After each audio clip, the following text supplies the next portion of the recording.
Assalamu alaikum wa rahmatullahi wa barakatuh. Bismillah wassalatu wassalamu ala rasulillah. A cikin ajinmu na karatun littafin risalatun fi dima'i tabi'iyya lin nisa na Sheikh Muhammad ibn Salih al-Uthaymin. Wannan shine zama na tara, halka ta tara a cikin wannan littafi, wanda za mu yi magana akan al'ashir wujubul ghusli, na goma wajabcin wanka. فيجب على الحائض إذا طهرت أن تغتسل بتطهير جميع البدن. malam yace yana wajaba akan mace in jininta ya ɗauke to ta yi tsarki ta wanke fatanin jikinta gaba ɗaya daga sama har ƙasa, liƙaulin nabi, saboda faɗin annabi sallallahu alaihi wasallam li fatima binta abi hubaish, ga fatima bintu abi hubaish, فإذا أقبلت الحيضة فدعي الصلاة. إن حيلا تازو كدين صلى. وإذا أدبرت فاغتسلي وصلي. إن حيلا تاتفي توكي وانكاكي صلى. رواه البخاري. وأقل واجب في الغسل أن تعم به جميع بدنها. أقل واجبي game wanka shine ta game dukkan jikinta da wannan wanka, hatta ma ta sha'ar, har abin da ke ƙarƙashin gashinta sai ruwa ya taɓo ƙasan gashinta. Wal afdalu an yakuna ala sifati ma a fil hadith. Mafi kyawo shine in mace za ta yi wanka, ta yi wankan haila ko wankan tsarki yadda ya zo a cikin hadisi anin nabi, daga annabi sallallahu alaihi wasallam, haithu sa'alathu, a yayin da ta tambaye shi, wato asma'u bintu shakal ta tambayi annabi sallallahu alaihi wasallam an ghaslil mahidi, game da wankan haila. Faƙala, sai manzan Allah sallallahu alaihi wasallam ya ce, ta'khudhu ihdakunna ma'aha. Idan zaki wankan tsarki shine ki ɗauki ruwa, wa sidratiha, ki ɗibi magarya, fatatuhura, sai ta yi wanka, fatuhassinu tuhur, ta kyautata wankan. Wannan an ce ruwa da magarya, suna amfani da magarya saboda ganyen magarya baya ɓata ruwa, ba najasa ba ne. In an zuba ganyen magarya a cikin ruwa to baya ɓata ruwan. Za a ɗebi ganyen magaryan a dinga cuɗa jiki da shi, yana taimakawa wurin gusar da dauɗa. Thumma tasubbu ala ra'siha, sannan ta zuba ruwan a kanta, fatadlukuhu, ta cuɗa dalkan shadidan, cuɗawa mai tsanani, hatta ta buluga shu'una ra'siha, har sai ta kai tushen gashin kanta. Thumma tasubbu alaiha alma, sannan ta zuba ruwa a kai. Thumma ta'khudhu fursatan mumassaka, sannan ta ɗauki wata auduga mai miski, ai qita'atu qumashin, ta samu wani yanki na ɗan kyalle, fiha miskun, wacce ke da almiski, fatatahura biha, sai ta shafe farjinta inda jini ya fito da wannan turare na almiski. Faqalat asma'u kaifa tatahuru biha, sai asma'u ta ce yaya za ta yi amfani da auduga da almiski. Faƙala, sai ya ce subhanallah, annabi ya ji kunyan ya faɗa mata za ta shafi al'auranta da almiski. Faƙal aisha, sai aisha ta ce mata laha tattabi'ina asarar dam, ki bibiyi gurbin duk inda jini ya fito a jikinki, sai ki sanya wannan turare na almiski, ki goge da shi, ku goge da shi, don turaren almiski yana dadewa a jikin mutum. Yadda jinin nan ya dade wurin yayi karni, to turaren almiski kuma zai sanya shi ya kanshi. Wala yajibu naqd sha'ar ra's, mata suna yawan tambaya akan wannan, to mata su sani ba wajibi bane idan zaki wankan tsarki sai kin kwance kitso, illa an yakuna mashdudan bi quwwa.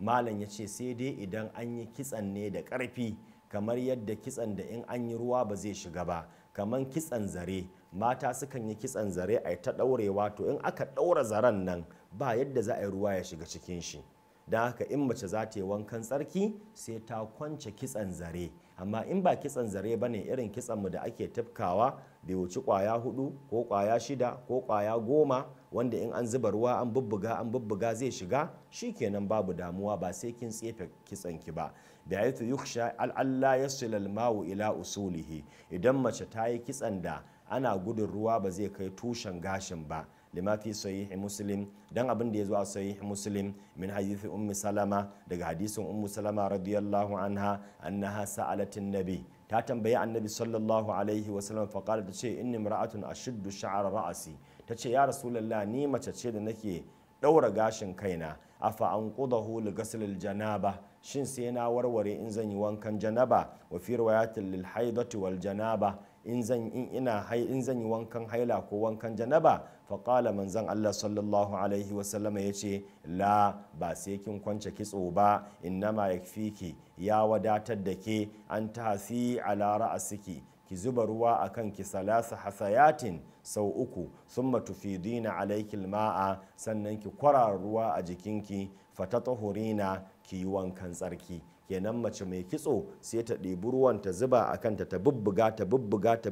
ta tabbatar ruwa ya ratsa gashin in kuma kitson zare ne to ta warware shi wa idza tahuratil ha'idu fi asna'i waqti salati idan mai haila ta samu tsarki a lokacin sallah to nan ga wa'insu mas'aloli wa'anda su ma akwai bukatan a kula sosai a jiyaya suke mace ce yanzu da rana tsaka bayan sallan azahar sai ta samu tsarki ko kuma bayan sallar isha'i sai ta samu tsarki ko kuma an yi sallan asubahi ta duba sai ta ga farin ruwa ta samu tsarki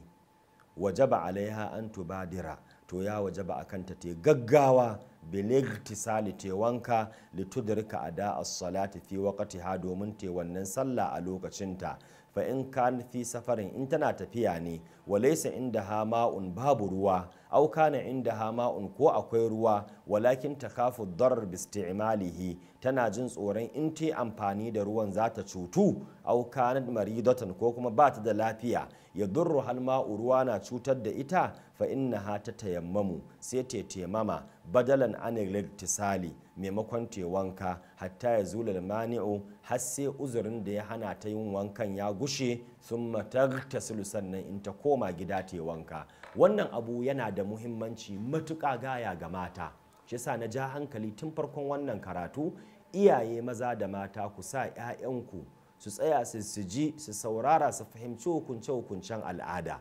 yarinya ce tana al'ada ta baro sakkwata misali za ta tafi abuja a cikin mota da iyayenta da 'yan gidansu tana al'ada an zo an yada zango a wani masallaci an kusa zuwa kaduna misali da la'asar ko da azahar aka zo za a yada zango azahar ta yi akan hanya aka zo aka yada zango ana tafiya 'yan mota gaba ɗaya suka fito za su yi alola su yi sallah sai wannan yarinyan ita ma ta je ta kama ruwa sai ta ga alaman tsarki ashe ma ta samu tsarki daga jinin haila to galibi abin da ke faruwa da 'yan matanmu ba ma 'yan mata ba har iyayen da suka manyanta abin da ke faruwa sai ta ce to ta fayi tsarki amma babu yadda za a yi wankan janaba a masallacin kan titi wanda mun san haka ba zai yiwu ba kuma mun san zamanin yanzu ba zamanin da ba ne da za ta je ta shiga gidan mutane ta ce a bata bayi wankan janaba zamani ya canja saboda haka sai ga daga nan matanmu sai su bari lokacin sallah ya yi suna kan hanya kuma sun samu tsarki sanadin ba za su iya wankan janaba a kan hanya ba sai ka ga mace ta bar azahar ta bar la'asar har sai ta koma inda za ta je tukunna lokacin dare ya yi sannan ta wanka ta azahar ta la'asar ta magariba ta isha'i don me wannan matsala ce mai sauƙi kun baro sakkwato misali za ku abuja kuna kan hanya an zo za a yi sallan azahar a zaria misali sai kuma gashi kika ga cewa ashe kin yi tsarki to abin da za ki yi ba maganan alola sai ki koma gefe ki samu ƙasa ki buga haka ki buga ƙasa mai kyau ko yashi in kika taba ƙasa da hannunki sai ki shafa fuskanki haka da hannunki haka shi kenan kin yi taimama ita taimama ko sakon 30 ba a yin ta taimama ko minti ɗaya ba ta kaiwa ko sakon 30 ba ta kaiwa ki samu ƙasan yashi mai kyau ki karɓa ki taɓa haka ki sake ki shafa fuskanki da hannunki haka cikin sauƙi ba sai kin gugurza wa idanunki ba taimama ba alola ba ne shafawa kawai za ki haka shi kenan babu tsanani in kika yi wannan sai ki shiga masallaci sai ki je ki sallan azahar ɗinki ƙasaru in za ku haɗa da la'asar ku yi la'asar ƙasaru shi kenan ki fito kin sauke sallah idan kuka kai abuja lokacin bayan la'asar ta yi magariba ta kusa sanda za ki je a ɗora miki ruwa ko a kunna wata hita a samu ruwan ya zafi ki wanka ƙarshen ta magariba ta yi sai kawai ki yi magariba da isha'i a zahar da la'asar ɗin da kika yi da taimama a kan hanya ta wadatar. Don Allah mata a kiyaye wannan, mata a kiyaye. Idan kuna tafiya kina haila aka zo masallacin kan hanya kika ga alaman tsarki ya zo miki, to ki gaggauta yin taimama ki yi wannan sallar, kar ki ƙi yin sallan, ko kuma kar ki jinkirta ta sai zuwa dare ki haɗa sallar rana da sallan dare. Ki maza ki gaggauta yin taimama. Ɗanya shi ne za ki samu ki taɓa kawai, ba sai kin ɓata jikinki ba, ki taɓa kawai ki shafa fuska da hannu ki shiga masallacin masallata ki yi sallanki a kan lokaci. Daga baya in kin isa gidanku kin samu ruwan zafi kin yi wanka, to nan sai ki sallolin da ke tafe, sallolin da kika yi a baya da taimama kuma bi izinillahi Allah ya karba, insha Allahu baki da bukatan maimaita su. Mata a kiyaye wannan sosai da sosai, dan da dama ana shiga cikin fishin Allah sanadiyan wasa da sallan nan. To malam ya ce wa inna ba'dhan nisa'i, lalle wa'ansu daga cikin mata ta tuhuru fi asna'i waqtis salati,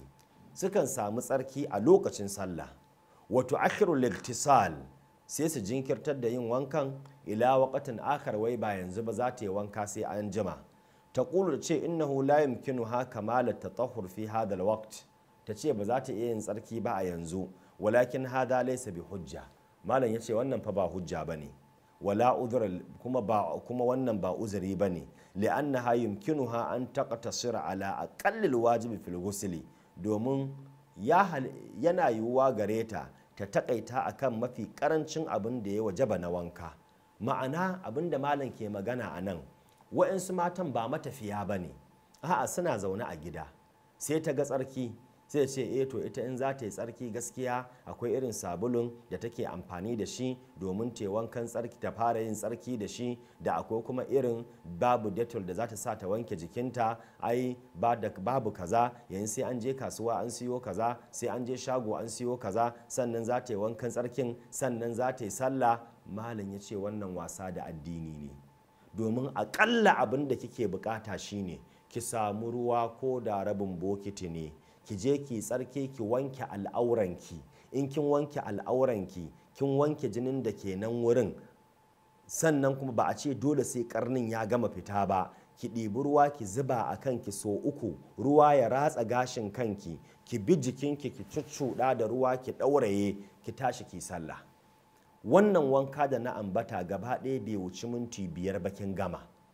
Ki sauke farali. In kin sauke farali kafin lokacin sallah ya fita, daga baya kya je shago ki nemo kakale-kakalen duk da kike kakalowa, ki nemo sabulan da kike so, da datal din da kike so, da duk wani kakale da zaki ki je ki nemo, amma dai kin sauke farali. Mata su sani sallah na da muhimmanci, wankan tsarki na da muhimmanci. Wankan tsarki ana iya yin shi a cikin minti 5, gabaki ɗaya kin gama babu komai, kuma ki sauke farali. A kula da wannan sosai. Malam ya ce wa tu'addi salata fi waqtiha, ta sallah akan lokaci, thumma idha hasala laha waqtu sa'atin, idan ta samu lokaci mai yalwa, tatahharat at-tatahhur al-kamil, sai ta tsarki kamilin tsarki yadda duk take so, da duk abubuwan da za ta yi din da ya rage nata, amma dai ta fara sauke farali. Mata ana yawan kokawa game da sakacinku game da sallah, musamman idan mace ta gama al'ada, ta nuku-nuku, ta jinkiri, ta tafi gidan biki ne, al'adanta ya yanke, ta je za ta kama ruwa, sai ta ga farin ruwa ya zubo, ta tabbatar ta gama al'ada, sai ta ce to nan gidan biki ne, sai na koma gida zan yi wankan janaba na rama salloli. Baiwar Allah, kin saba wa Allah. Ki gaggauta, in ba za ki iya wanka ba a gidan bikin saboda babu kayan da za ki wanka din da shi, ko yanayin ruwan, ko ba ruwan zafi, ko dai wa'insu uzurruka, to sai ki gaggawa ki fito waje, ki zo ki samu ƙasa, ki damƙa ƙasa da hannunki, haka ki shafa ƙasa a hannun, ki kakkaɓa hannun. In kin kakkaɓe hannun, dattin duk wani ƙasan ta fita, kin kakkaɓe, sai ki zo ki shafa fuskanki haka, ba sai kin tusa cikin ido ba, ki shafa tafin hannayenki haka, ki koma ki je ki sallah. wanka in kin je gida kyayi, idan wankan ba zai yiwu ba saboda yanayin gidajen ba kowane gida ba ne za ki iya yin wanka a ciki, amma ki jinkirta sallah hailarki ta ɗauke a gidan suna ko gidan biki, ki bari sai kin koma gidanku bayan sallar isha'i ki yi azahar, ki yi la'asar, ki yi magariba, ki yi isha, za ki gamu da Allah illa an ya sha Allah. Alfasalul khamis, fasali na biyar, alistihada, jinin larura. Yanzu mun gama yin magana akan jinin haila, sura kuma jinin larura wa ahkamuha da hukunce-hukuncen jinin larura. Ta'riful istihada, menene ake nufi da istihada? Malam ya ce in ba ku manta ba na yi ta'arifi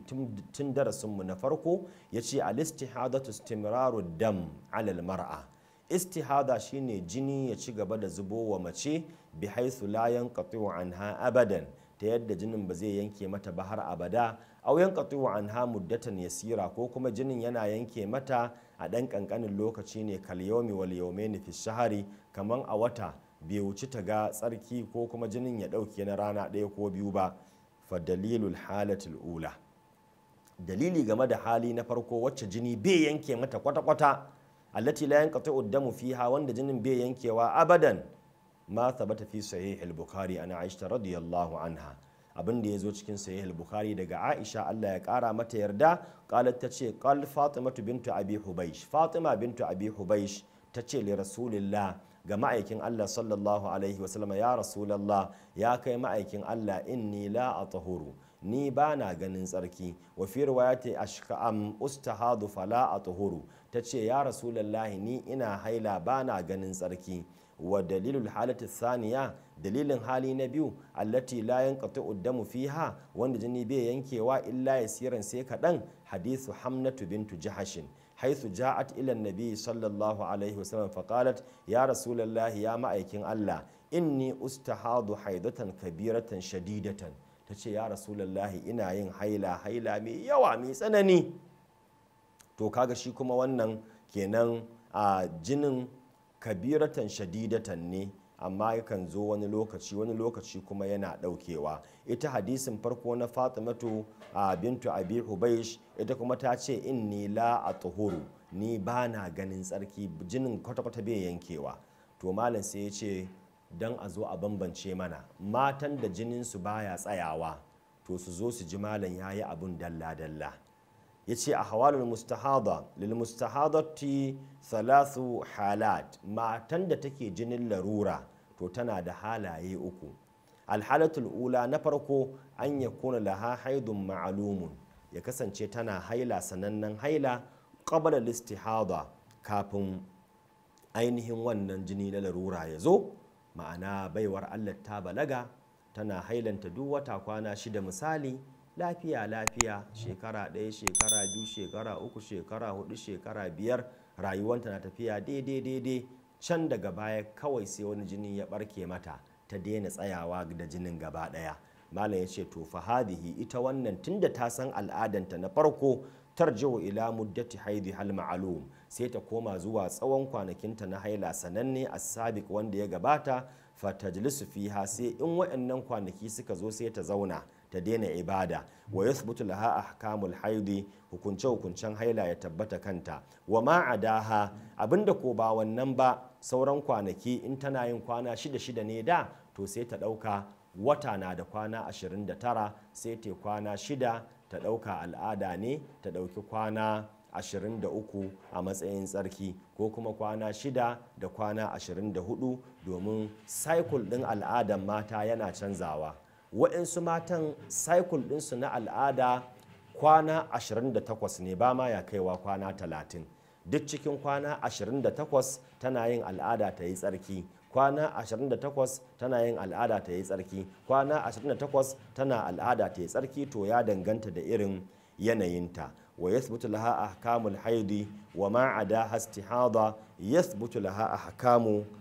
al-mustahada, hukunce-hukuncen mai istihada sai ya hau kanta a sauran kwanaki. Malam ya ce zai ba mu misali, domin tare da misali ne magana take ainihin bayyana. Misalu zalika, misalin haka, imra'atun, mace ce, kana ya atihal haidu,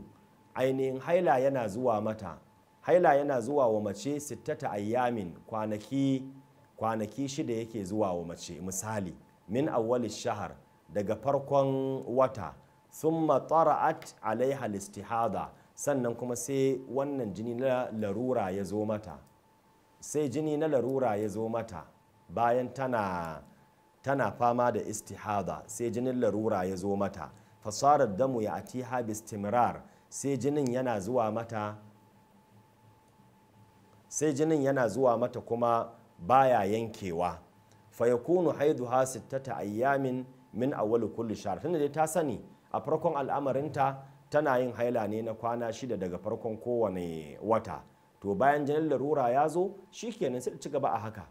duk farkon wata ta dinga yin kwana 6 sauran kwanakin kuma ta ɗauka a matsayin tsarki ne wa ma'ada istihada abinda ba wannan ba ya zama istihada li hadisi Aisha radiyallahu anha anna Fatima lalle Fatima bintu Abi Hubayshin qalat ya Rasulullah inni ustahadu fala atuhuru afa'ada us-salah tace ya Rasulullah ni ina yawan fitar da jini na larura bana ganin daukewan jini na daina sallah kenan qala manzon Allah sallallahu alaihi wasallam yace la karki daina sallah inna dhalika irqun wannan abin da kike gani wata jijiya ce walakin sai dai da'i salata ki bar sallah qadar al-ayyamin lati kunti tahidina fiha ki daina yin sallah a kwanakin da kika san da can kina al'ada thumma ghtasili wa salli sannan ki wankan ki ci gaba da sallah ko da jinin yana zuwa wannan matar da ta san asalin al'adanta kenan kafin larura ya zo mata wa fi sahihi muslim annan nabiya a cikin sahihi muslim lalle annabi sallallahu alaihi wasallam kala ya ce li ummi habiba binti jahashin in kusi kadara ma kanat tahbisuki haidatuki thumma ghtasili wa salli annabi ya ce ki zauna gwargwadon yadda hailarki take rike ki sannan ki yi wanka ki sallah fa ala hadha akan haka tajlisul mustahadatu allati laha haidun ma'lumun matar da take haila za ta zauna ainihin a kwanakin da ta san tana yi kadara haidiha gwargwadon kwanakin hailanta na da kafin larura ta zo mata sun matar ta silu sannan ta wanka wata salli ta salla wala tubali katta damu biddami da jini hina izin bayan ta kirga kwanakin da ta saba yi kafin larura ya zo mata wannan hali na farko kenan alhalatu saniya hali na biyu Allah ya kuna laha haidun ma'alumun qabla al-istihada ma'ana matar da yake kafin jinin larura ya zo mata ba ta da wani tsayayyen jini sananne ma'ana ita tunda ta balaga da laruran kwararan jini ne bi an takuna al-istihada mustamirratan biha min awwal ma ra'at ad-dama min awwal amriha yarinya ce ya kasance tunda ta balaga jini ya fara zuwa mata bai tsaya ba min awwali amriha fa hadhihi ta'malu bit-tamyiz to ita wannan sai ta dinga aiki da bambancewa fa yakunu haiduha ma tamayyaza to hailanta sai ya zamo in ta ga jini ya zo mata bisawadin mai duhu aw girza mai kauri aw ra'iha ko mai wari irin jinin haila to yasbutu lahu ahkamul haidi sai hukuncen haila su tabbata wa ma adahu abinda ba wannan ba istihada ya zamo istihada yasbutu lahu ahkamul istihada hukuncen istihada ya hau kai kenan mahalan zai bada misali yace misalu zalika misalin haka imra'atun mace ce ra'atid dama ta ga jini fi awwali ma ra'athu tun farkon ganin jini wastamarra alaiha jinin ya ci gaba lakin tarahu 10 ayyamin aswad wa baqi shahri ahmar sai dai za ta ga jinin kwana 10 ya zo da duhu sauran kwanakin kuma ya zo fatsi-fatsi aw tarahu 10 ayyamin galizan wa baqi shahri raqiqan ko kwana 10 farko ta ganshi da kauri sauran kwanakin wata kuma ta ganshi bai da kauri aw tarahu 10 ayyamin lahu ra'ihatul haid wa baqi shar la ra'ihata lahu ko kuma kwanakin 10 na farko ta ga yana da wari irin na jinin haila sauran kwanakin ba shi da shi fa haidu hal aswad fil misal al awwal to kaga a misali na farko wannan bakin jinin da yazo shine hailanta wal ghalizu fil misali thani, a misali na biyu jinin nan mai duhu mai kauri shine ainihin hailanta. Wa dhurra'ihati fil misali thalith, wannan jini mai wari irin na jinin haila shine hailanta a misali na uku. Wa ma ada dalika, abinda ba wannan ba fa huwa istihada, ya zamo istihada li qaulin nabi, saboda fadin annabi sallallahu alaihi wasallam da Fatima binti Abi Hubaishin, idza kana damul haida, in jinin haila ya kasance fa innahu aswadu yu'raf, annabi yace jinin haila baki ne an san shi. fa idza kana dhalika, in wannan ne fa amsiki anis salati, ki daina sallah. Fa idza kana al-akhar, in wancan jinin ne mara duhu shi kuma fa tawadda'i, ki alwala wa salli ki sallah. Fa inna ma huwa irqun, wannan wani jini ne ya saki, wani jijiya ne ya saki. Wa hadha hadith, wannan hadisin wa in kana fi sanadihi wa matnihi nazarun, ko da dai malamai sun yi dubi akan sanadin shi da matanin shi, faqad amila bihi ahlul ilmi rahimahumullah, malamai da shi suke aiki. Wa huwa aula min raddiha ila adati galibin nisa'i, yin aiki da wannan hadisin ya fi dacewa a ce ta koma zuwa ga al'adan mata. insha Allah za mu tsaya a nan, muna nan dai akan matsalolin matar da jini ya rikice mata. A bi mu a aji na gaba insha Allah domin mu dora daga inda muka tsaya. Wassalamu alaikum wa rahmatullah.